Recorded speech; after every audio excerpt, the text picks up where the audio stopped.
Good morning all of you. आज आम पढ़ा क्लास 9 रो परिमिति मेंसुरेशन इंग्लिश कौन कह जाए मेंसुरेशन। परिमिति कौन पढ़ा परिमिति अर्थ है कि जेकोसी आबद्ध क्षेत्र मानकर परिमाप को परिमिति कह जाए। देख मुझे दुईटा चित्र करी गोटे देख एक नंबर चित्र रे आबद्ध क्षेत्र यहाँ कह जाए आबद्ध क्षेत्र कहीं टोटाल तार कभर होगी अच्छी किंतु दुई नंबर चित्रटा आबद्ध क्षेत्र नुह। तो एक नंबर चित्र रे ये जो आबद्ध क्षेत्र तार परिमाप करवा जे मेंसुरेशन रे आमर परिमिति रे आमर दुईटी जिनस बाहर गोटे है परिसीमा आ गोटे है कौन क्षेत्रफल निर्णय।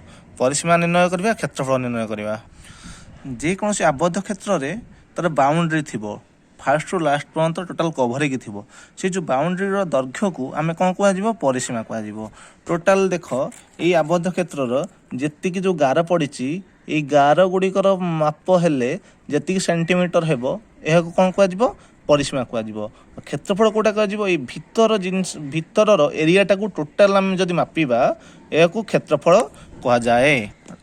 आज आम पढ़ा त्रिभुजर परिसीमा और क्षेत्रफल निर्णय केमती कराए। प्रथम त्रिभुजर परिसीमा और क्षेत्रफल निर्णय करने जाना पूर्व आम प्रथम जाना ना कौन प्रथम त्रिभुज केते प्रकार अच्छी कौन कौन त्रिभुज अच्छी तापर आम तार परिसीमा और क्षेत्रफल निर्णय करवा।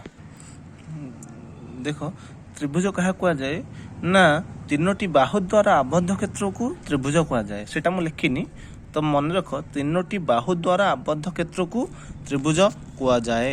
यहाँ देख मुझे तीन टा बाहु द्वारा आबद्ध कर एक नंबर यहाँ बाहु द्वारा आबद्ध होटा भी आबद्ध होटा भी आबद्ध हो। तो प्रथम जाना आम कौन बाहु द्वारा बाहु दृष्टि आम जब बाहु को देखा ताले त्रिभुज केते प्रकार तीन प्रकार अटे। गोटे है समबाहु त्रिभुज समद्विबाहु त्रिभुज आउ गोटे है विषम बाहु त्रिभुज। तो समबाहु त्रिभुज माने कौन तार तीन टाक बाहु सामान जमी एक नंबर चित्र देख तीन टा जाक केते सेंटीमीटर लेखा अच्छी 5 सेंटीमीटर लेखा अच्छी कौन कह समबाहु त्रिभुज। समद्विबाहु त्रिभुज माने कौन तार दीटा बाहु सामान किंतु 3 नंबर बाहुटा सामान नुहे अलग सेंटीमीटर होती जमी 2 नंबर चित्र अच्छे देख 4 सेंटीमीटर PQ PQ बाहुटा है 4 सेंटीमीटर PR बाहुटा है 4 सेंटीमीटर और QR बाहुटा है 2 सेंटीमीटर। तेनाली दीटा बाहु सामान है QR बाहुटा सामान नुह ये दीटा PQ और QR मध्य तेणुक यहाँ है समद्विबाहु। विषम बाहु त्रिभुज माने तार तीनोटी जाक बाहु अलग अलग थी तेणुक 3 नंबर चित्र अच्छी 4 सेंटीमीटर 5 सेंटीमीटर आउ 6 सेंटीमीटर। तेणुक बाहु दृष्टि आम कौन बाहु को जब देखा त्रिभुजटी 3 प्रकार अटे। कोण दृष्टि सेमती 3 प्रकार अच्छी त्रिभुज। देख कोण दृष्टि 3 प्रकार कौन कौन अके सूक्ष्मकोणी त्रिभुज स्थूलकोणी त्रिभुज और समकोणी त्रिभुज। देख ABC त्रिभुज गोटे सूक्ष्मकोणी त्रिभुज कहीं ना तार तीनोटी जाक कोणर परिमाण कौन सूक्ष्मकोण। सूक्ष्मकोण मीन्स कौन 90 डिग्री रु कम। देख आमर ये जो 3टार यहीटा भी 90 डिग्री कम हम ये कोणटा 90 डिग्री कम हम ऊपर कोणटा भी 90 डिग्री कम हम। तेणुक त्रिभुज ये त्रिभुज कौन कह सूक्ष्मकोणी त्रिभुज कह। तो स्थूलकोणी त्रिभुजर तार कौन गोटे कौन हो स्थूल कोण आउ दुईटी कौन हो कौन सूक्ष्मकोण मीन्स यही कोणटा है सूक्ष्मकोण आउ यही कोणटा है सूक्ष्मकोण आउ नहेले ये जो एन कोणटा है कौन आमर स्थूल कोण यहाँ देख 90 डिग्री अधिक अच्छे ये कोणर परिमाण।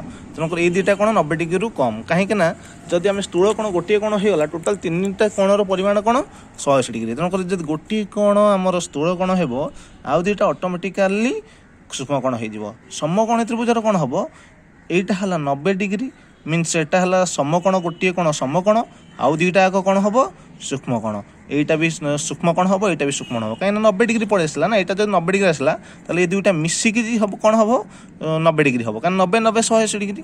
तेणु यहाँ भी सूक्ष्मकोण हम यहाँ भी सूक्ष्मकोण हम। तेणुक सूक्ष्मकोण त्रिभुजर तीनोटी जाक कौन सूक्ष्मकोण अटे। समकोणी त्रिभुजर गोटे कोण समकोण और अन्य दुईटी सूक्ष्मकोण अटे। स्थूलकोणी त्रिभुजर कौन गोटे कोण स्थूलकोण और अन्य दुईटी स्थूलकोणी त्रिभुज अन्य दुईटी सूक्ष्मकोण अटे। तो त्रिभुज आमर बाहु दृष्टि देखिले 3 प्रकार आउ कोण दृष्टि देखिले 3 प्रकार। एबे आमे जिबा नेक्स्ट वीडियो रे मु करिबी परिसीमा क्या कह जाए और क्षेत्रफल फर्मूला सब कौन परिमितिर।